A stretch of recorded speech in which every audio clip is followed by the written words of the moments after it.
Hey everyone, Al Fragnoli, Zach Sooty. We are joined today by Rich Barron. Rich is a leadership coach for Intelligent Leadership Executive Coaching, ILEC. He is a former executive in the medical device industry. Rich, thanks so much for coming on and talking with us today. Yes, thank you for having me on. This is an honor. Yeah, we're excited to talk to you a little bit today, Rich. We've got some questions that stem around leadership a little bit, obviously. So we're going to jump right into the first one here for you. So you, as we mentioned, you currently work as a leadership coach with John Mattone and his great team over at ILEC.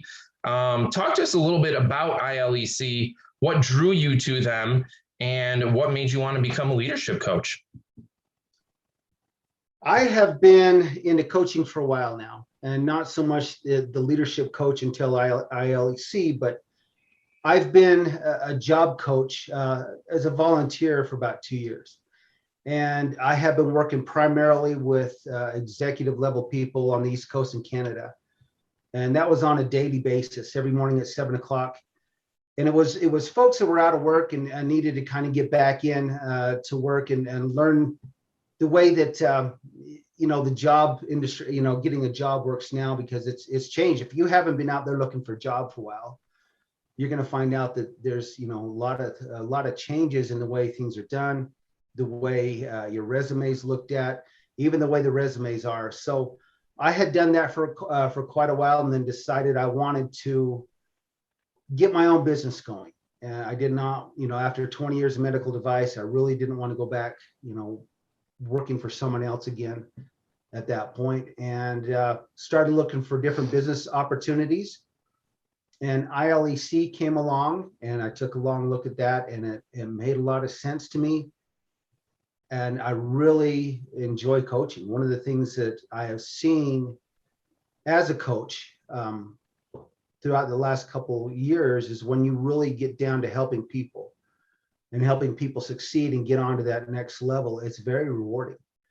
And I wanted to give back. I've, very successful in my career, and I wanted to give back. And so that's really where ILEC came in, came in as the thing I wanted to do.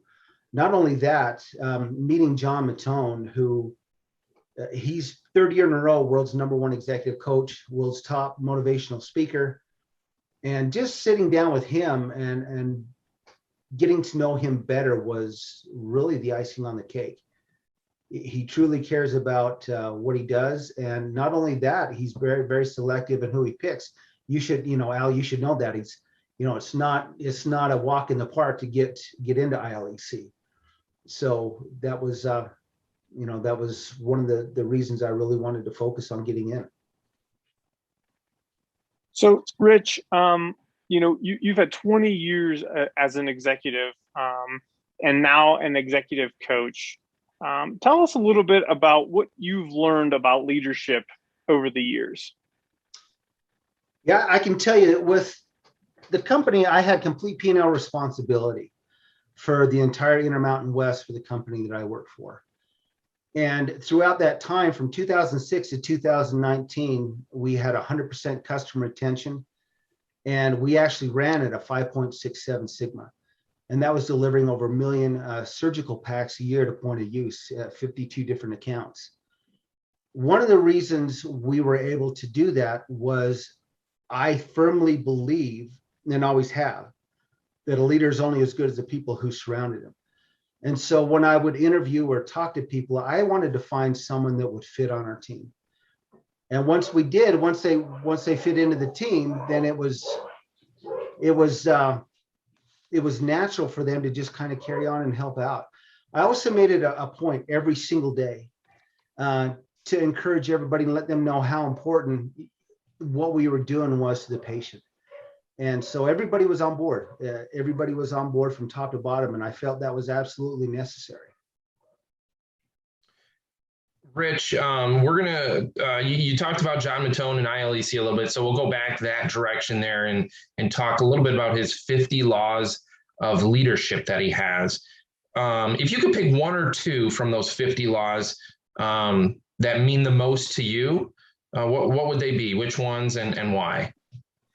There would actually be two of them. Number one would be law number 50, which basically states that time will move forward whether or not you and your organization does. And I think that's incredibly important. That really speaks to being in the comfort zone, being, complacent about what you're doing. One of the things that I learned a long time ago in my career was that you need to be focused every single day. You need to be present. Anytime you get out of that comfort zone or feel like things are going very good, and you get too complacent or too comfortable, that's when, if everything kind of goes to heck in a handbasket, you're not prepared for it. And so if you're wasting your time not being proactive, not being, ahead of the game, not focusing on training your employees and utilizing their talent, that's where you get into problems. And so the other part of that too is we never get today back. You never get today back.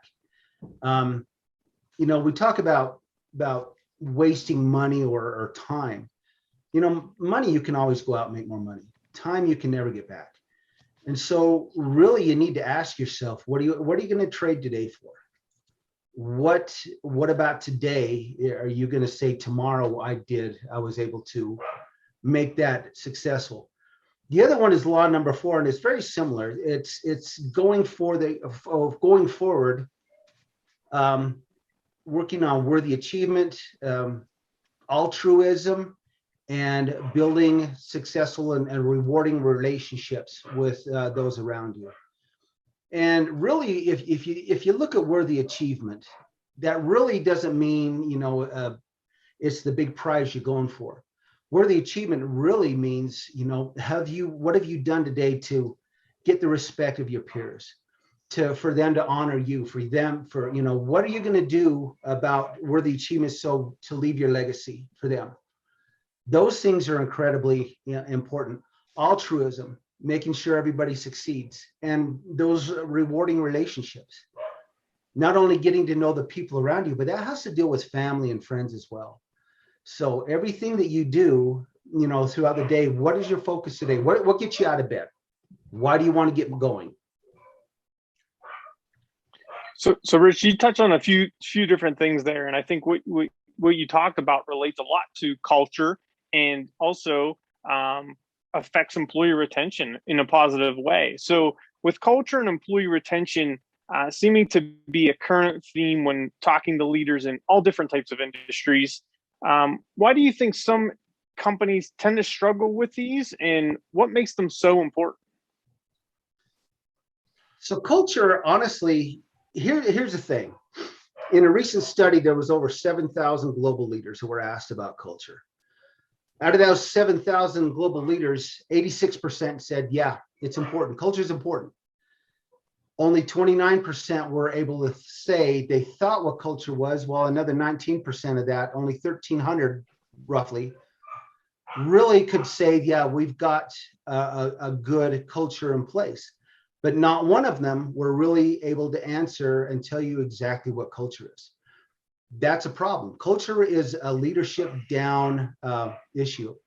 And here in Utah, one of the interesting things that I'm finding, and I actually did a podcast for the state and did some other things on this, but we're seeing a lot of issues with not only employee retention, but enticing employees as well. And for example, recently there was a bunch of ads run. And these were about the coolest companies in Utah, so it was dope.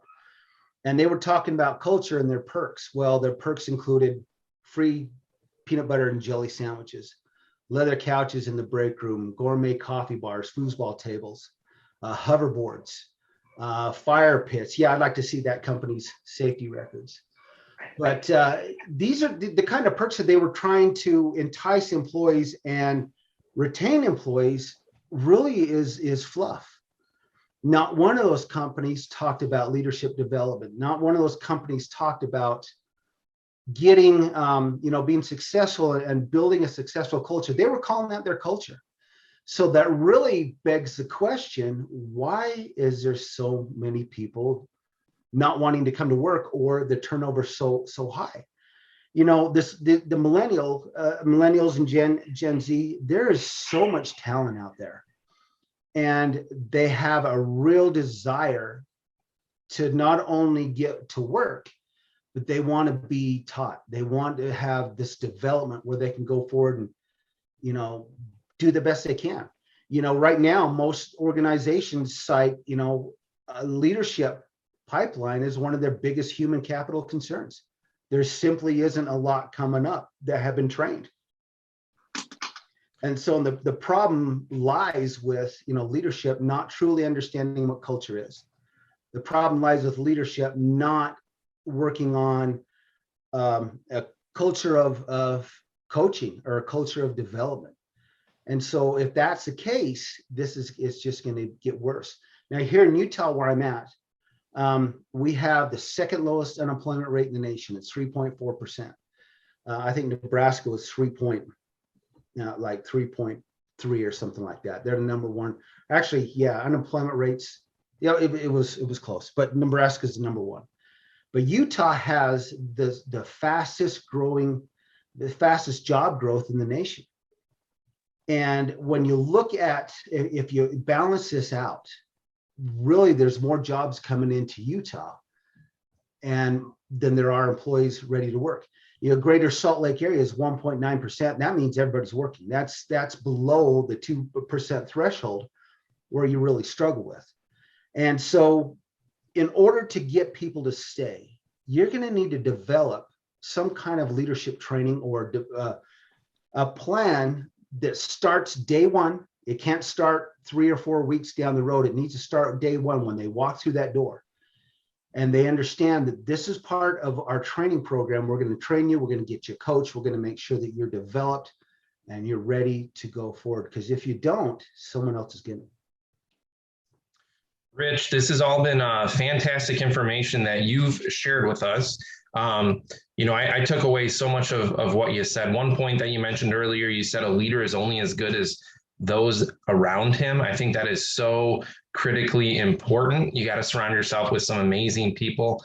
You know, you talked about culture and touched on the importance of companies and people really truly understanding what culture is all about, and really finding a way to retain some of their top people. You talked about millennials that really want to develop, learn, and constantly grow. And I couldn't agree with you more on that. But, you know, you shared a ton of great information with us. We know you're a busy guy. We know you're doing some great things with ILEC. So keep up the great work. Keep being a fantastic leader that you are. And Zach and I truly thank you for coming on and joining us. We appreciate it. All right. Thank you very much. I appreciate it.